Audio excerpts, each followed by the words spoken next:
What's going on, guys? Welcome back. I'm glad you're here. The support for the channel has been amazing lately. It's really sort of not skyrocketed, but it's been really good. And the comments have been really positive, bar maybe one person. But that's been really good to see. So just firstly, thanks for that. That has been amazing. It really does help because these videos take quite a lot of time to not just film, edit, put together, think of, and then try to time them with things like just the mass amounts of rain and everything we've had in Perth lately, let alone lockdowns and everything else. It's just a weird time. But now the car's back, I want to be far more regular with the uploads, not just of my car, because the channel, just to let you know if you weren't aware, it's not only going to be about my car, it's going to be about other people's cars that I found interesting that are in Perth, you know, sort of like a build feature like I have done previously. I'm going to change up how I do those a little bit to try and make it a bit more interesting. So there will be more on those. Plus, again, the BARRA powered Mustang, that project is still ongoing. It was never going to be a super fast project, but it is getting there and there is a bit of progress. So I'm going to go film that soon. So stay tuned for that one. Today though, I thought I'd do something that no car guy should really do. And that is work out how much it's cost me to get from stock power to its current 755 horsepower at the wheels. It added up very quickly, as it always does, and this is not going to take into account the different steps or ways I went about getting power, because certain mods are no longer on the car that were on the car previously, like the process where Street Fighter intake, the high flow cap, modified dump, things like that, because that's changed for a full exhaust and all the rest of it. So it's not taking into account the journey of the build, I guess you could say. Now to do this, what I decided to do is take average costs of what things would cost if I was to buy them today. So I went out, did a bit of Googling, did a bit of research, looked through my invoices. So yeah, hopefully it gives you some sort of an idea. If you were to go out and shoot for this power with the exact same mods, this is pretty much what it will cost you. Now, obviously that's subject to if there's specials on, if you're buying it secondhand, whatever it might be. It's not a set in stone price, obviously. It's just what I found today. The other thing is I'm not going to include the labor component, purely because that is subject to different workshops, relationship, whatever it might be as well. So there's really not much need, but you do have to consider that because that adds up very quickly, as any car guy will know all too well. If you're not doing it yourself, it just snowballs like crazy. So keep that in mind. These figures are not including labor. It's purely just cost of components as well, which makes it even scarier, really. I hate to think. I don't really want to work out what mine's cost me in total, and mine's pretty tame compared to some guys out there. So let's get into it. So I'm going to start from the front of the car and work my way back. So the first thing in that case would be the Process West Stage 2 intercooler that I have. Now for that intercooler and the piping kit, that said, if you were to buy that today, the average cost is going to be $1,870. That is just parts, but that is the piping kit. It's also not the intake elbow into the throttle body, which you would need, which is another $145 as well. So you do need to consider that. The next part that I have is the Ants Performance turbo side intake. I went for his race one as well. It did come with the battery relocation, but obviously I didn't use that because I went about it a different way, as you know, with the cover and the Odyssey battery. But that one there, if you were to buy that one, that's $479 for that one as well. Now obviously I got it custom painted and all the rest of it, but that's $479 if you were to buy that. Next, the injectors. Now I have Injector Dynamics 1000cc injectors. They are, from what I could find, $150 per injector. So being that there's 6, that's $900 for those injectors. I highly recommend them. They're really good, but obviously everyone will have their preference, like Bosch or whatever. But I found them to be really awesome. Then of course, we've got the Crow Race valve springs. So again, plenty of options out there. But I just went with Crow because that's what Robert Monster recommended, and obviously they handle the job really well, so I can rate them. But those are roughly $400. I found them for $399.95. So that, again, just purely parts component cost. But yeah, you were looking at around $400. Again, there's different versions, so just do a bit of research and choose, either consult your tuner or just go with personal preference. Most of them will do the job, but I found Crow to be really good. ARP head studs. That is the next one. If you're going to start running bigger boost, definitely over 20 PSI, I would start looking at ARP head studs. There's a few versions, but I just went with the standard one that go through Golby's for the main part, where you don't have to bore them out. They're not a bigger size, they're the standard diameter, but they're really, really good. And you really do need those as an insurance policy. Again, when you're starting to run bigger boost, it's not going to hurt it anyway, even if you're not running big boost. For me, I'm a big fan of over-engineering where possible, which sounds stupid with my stock bottom end 755 horsepower car. But anyway, we'll get there. But yeah, over-engineer where you can. It's really not going to hurt it. But those ones were $549 from what I could find. Again, that was through Golby's. I do recommend their website and just them in general because their prices are really, really good. Their service is killer. Like the turnaround time is super, super fast. I'm not sponsored by them or anything like that. I just purchased off them quite a few times and they are killer. So check them out. The next thing I have, another massive insurance policy, and one you absolutely have to have. If you're going to start revving the car quite a bit, if you want to start pumping more power into it, oil pump gears. At least the gears. Obviously you can do the one with the billet backing plate. I don't have it. That was just down to me at the time. The billet backing plates weren't really a thing when I did it a few years ago. So I may do that down the track.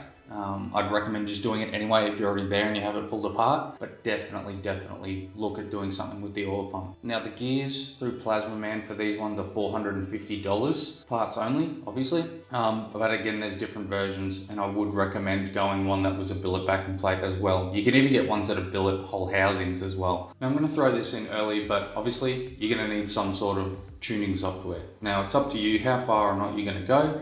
I've gone for the PCM tech. It's a bit hard to decipher pricings because it sort of works that the workshop would buy, the tuning software and the credits for that, and then there's different levels, so it's a bit hard to distinguish. And the cost that I have actually included the time on the dyno, so it was kind of hard to work out, but it's around $2,500.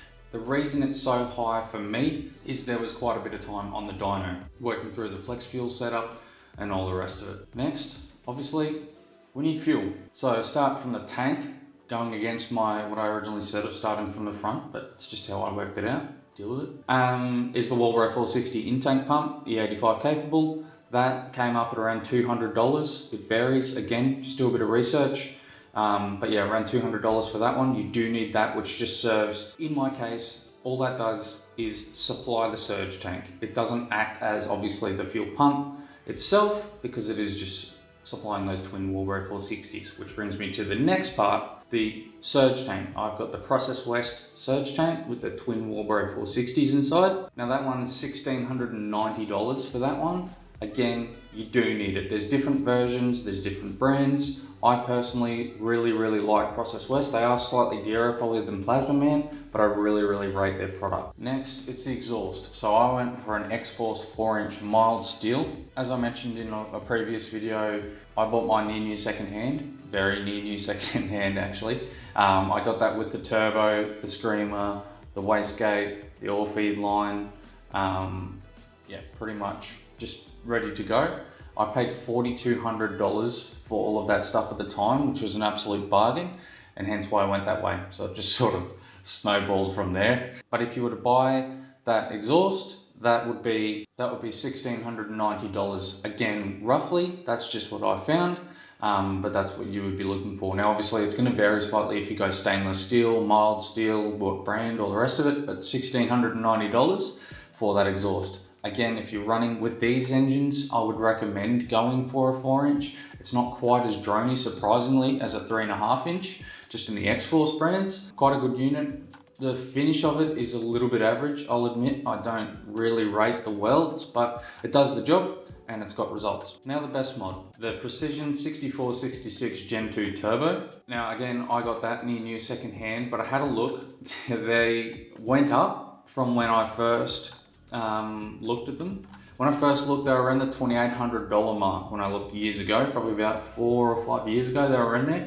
I had a look, they're now $3,600 on average. Now there are two versions. There's one where you're retaining sort of like an internally gated sort of version, and there is the externally gated version. 100% go for the externally gated version because you have a lot better boost control. Basically, it's way less inclined to boost spike. Plus, then you can get a screamer if you were so inclined, and it just sounds better. Which on the screamer, if you do want a screamer, Each shop will vary. Now this one's a bit hard to sort of price up because I know there's kits that will come with them and they can supply them when they do the turbos, things like that. I think through XR6 Turbo Developments is one of them.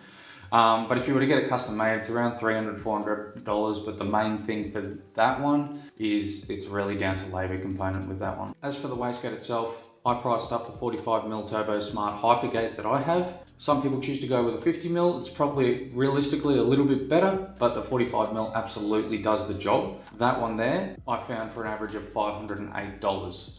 On top of the turbo cost, mind you, this is not included unless people like Golbies and that and do kits sometimes. So again, recommend hitting up that website. And the last thing engine-wise for me, again, more of an insurance policy, I went with the Ross Race Series Balancer. There is a Gold Series.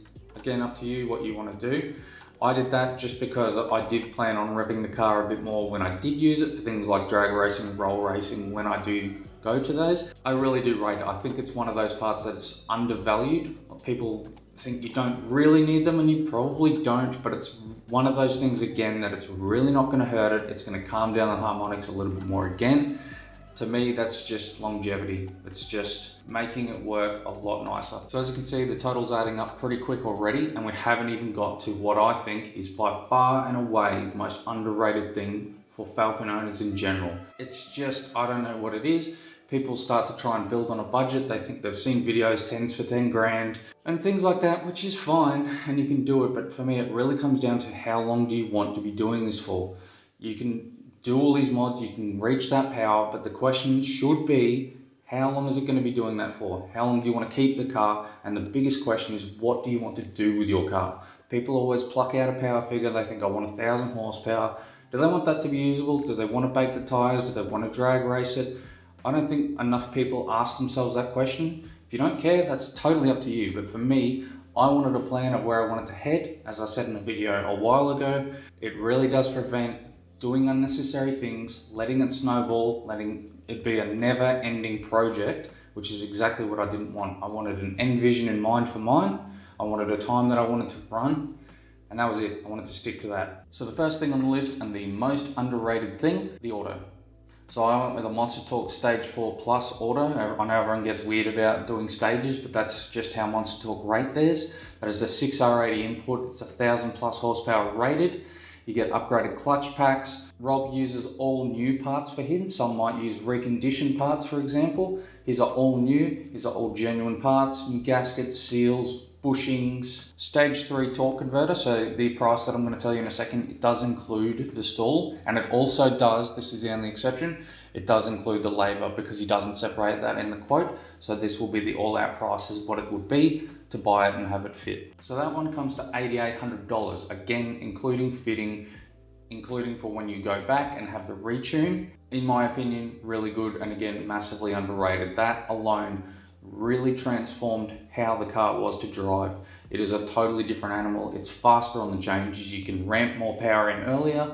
It's just, for me, not enough people. They think you can do that with the stock ZF. You can get 600, 700. Yes, you can. But it's really a question of how long is that going to do it for, and is it getting the most out of it? What I found, they have to start pulling a lot of power out earlier, and they have to slow the changes and really put in that torque reduction and things like that so it doesn't shear input shafts. So you're really not getting as much gain as what you think you are. Even though you have a peak top end power, you're probably not as fast as you think you are, and I think anyone who goes to the track would quickly figure that out. And before and after tests, speaking to people having done one twice now, having built a ZF twice now, it's 100% worth it. It is a mod that you absolutely must do if you want a functional, fast car for the power it has. Now I've also got the built tail shaft. Now again, this is one of those parts, there's plenty on the market. Do a bit of research, see who's close to you. I would recommend someone in your own state if possible, purely because if there ever is any balance issues or issues with it as far as warranty is concerned, or you need to return it, you don't want something where you have to send it back interstate if you can avoid it. I went through Final Drive over here in Perth. Now their 1,000 horsepower rated one, which is re-sleeved or retubed and the different joints in it, that was $1,950. Again, you have to factor in getting it fit. But yeah, $1,950. Now a mod, even if you don't want more power, that I've harped on in quite a few videos, is really, really worth the money, and it's just worth it for the fact that you don't have to keep going back and changing things all the time, like your diff bushes. Wink wink. Is the IMS twin bush diff hat. Now, I know it's expensive, but it is one of those things, it really does change how the car feels under power, even off power. And you don't have to keep changing the bushes because it's reducing that sort of torquing motion and then just using better bushing anyway. That was $1,050. Highly, highly recommended. I know they've had some stock issues of late, but I think there's more in just recently. So get onto that. I really, really recommend that as a mod. And then obviously to complement that, I have a True Track. Now there's a few versions. There's a Wave Track. I actually really rate Wave Tracks, and they're probably a bit better if you want to do some sort of handling tendencies with your car. I would probably go Wave Track. It just comes on a lot smoother and a lot nicer, but a True Track, again, is proven. I really enjoy it. Again, it's one of those things that doesn't want to shove you in the bush when you start spinning the wheels legally on private property. It's really good. I found with the stock LSD, it would get to a point and then it would want to send you one way or the other into the scenery, so that was always good. And the final thing for me is the transcooler. Now I don't have it yet, but I know what the cost is. I'm going with a B&M external transcooler with a thermofan setup.